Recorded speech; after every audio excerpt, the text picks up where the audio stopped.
Good day, and welcome to the Val DeRebe Show, live out of Dallas, Texas. Dr. Skinner and Kathy. Dr. Skinner, this is a recognition of Rett Syndrome Awareness Month. First of all, what is Rett Syndrome? Rett syndrome is a rare genetic developmental condition. It predominantly impacts females. About 1 in 10,000 females will have Rett syndrome. Occasionally, rarely, we'll see it in males, but it's really a developmental condition. Children typically have normal developmental milestones for the first 6 months, sometimes up to the first 3 years of life.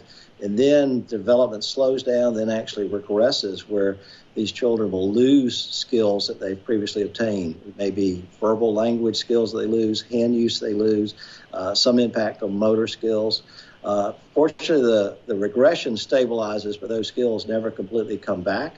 And then there are a lot of medical complications that may show up later in the child's life, from seizures to breathing problems to feeding problems, gastrointestinal problems, scoliosis. So it's a significant impact on the child, but also on the family who's got to care for these children, not only in childhood, but on into adulthood.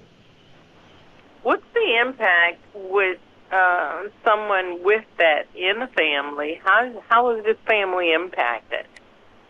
Well, the family obviously now has a child with a chronic condition that will require a lot of day-to-day care. So many of these children require total care by their parents for feeding, for bathing, for dressing throughout childhood and into adulthood, but also a lot of medical problems that can result in frequent hospitalizations, a lot of medications that have to be administered. So it puts a lot of burden on families to be the caregiver.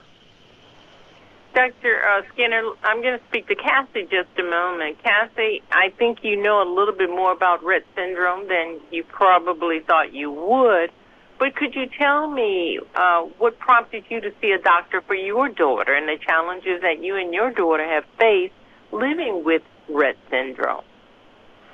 So I have identical twins, Kenzie and Kaylee. They're actually both diagnosed with Rett syndrome.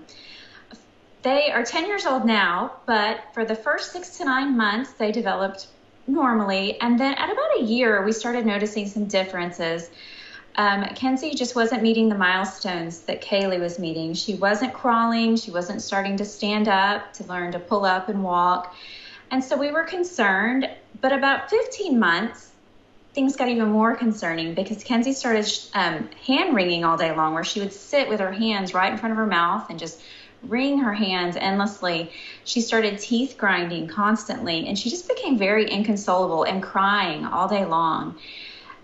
So I started doing some research on my own, and I came across Rett syndrome.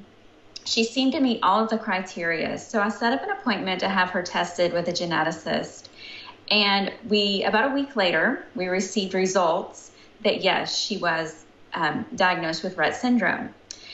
So this triggered us to have to also test her identical twin sister, and we discovered that Kaylee also has the exact same genetic markers for Rett syndrome.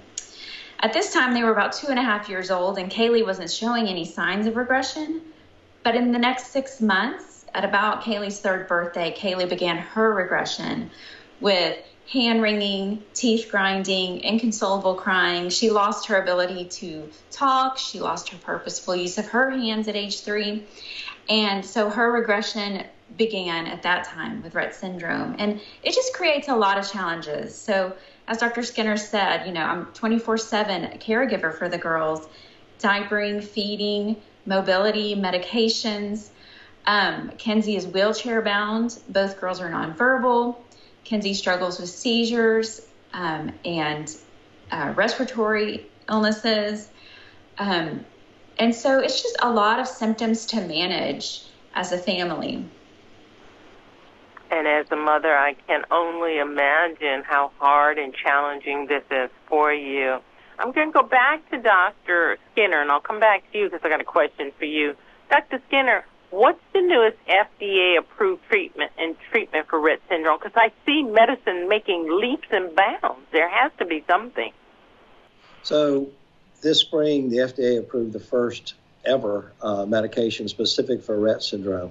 The medication is called Daybue, D-A-Y-B-U-E, and it treats specific symptoms that Cassie just described. So it treats some of the focus, some of the stamina issues that Cassie described, some of the hand wringing, some of the core symptoms of Rett syndrome.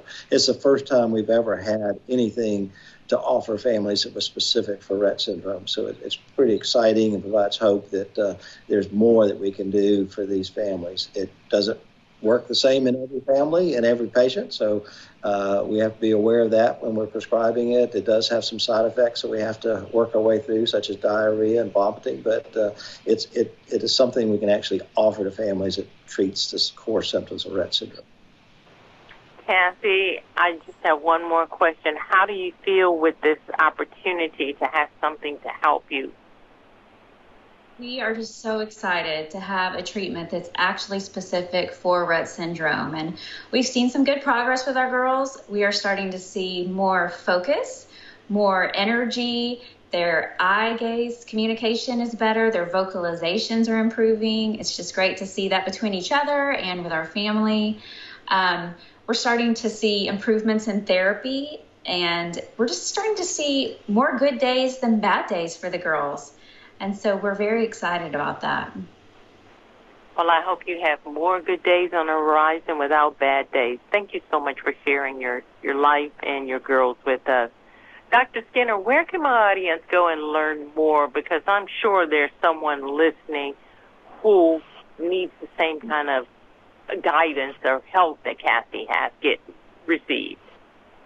So certainly there's a website, daybue.com, daybue.com, that provides information about Daybue and specifically about prescribing information, side effects, who it's indicated for. That will also link you to other sites for support for families that, as you said, so desperately needed. I'm so glad you both stopped by to share this with my audience in Dallas, Texas. I am so honored because I feel it's just going to help someone in their journey. So thanks for being my guest on the Valder Beebe Show. Thank you. Hi, I'm Valder Beebe, host of the Valder Beebe Show.